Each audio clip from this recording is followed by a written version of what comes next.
বুমরার bowling ঘূর্ণিতে উড়ে গেল RCB. একাই 5 উইকেট নিয়ে মুস্তাফিজের পার্পেল ক্যাপটাও নিজের করে নিল জাসপ্রীত বুমরা। হ্যাঁ দর্শক, চলুন জানি বিস্তারিত।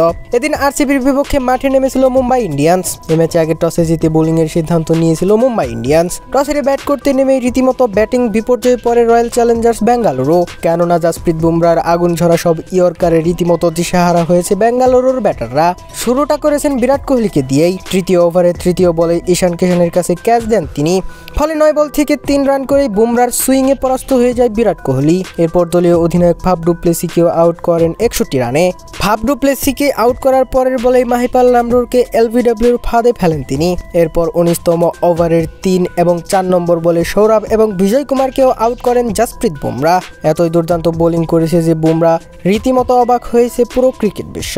4 ওভার বল করে মাত্র 21 রান দিয়েই তুলে নিয়েছেন 5টি উইকেট। মাত্র 5.25 ইকোনমিতে এই রান দিয়েছে জাসপ্রীত বুমরা।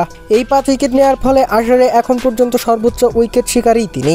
10 উইকেট নিয়ে সবার উপরে থেকে মুস্তাফিজুর রহমানের পার্পেল ক্যাপটা এখন তারই দখলে। এদিকে 9 উইকেট নিয়ে তালিকার 3 নম্বরে রয়েছে মুস্তাফিজুর রহমান।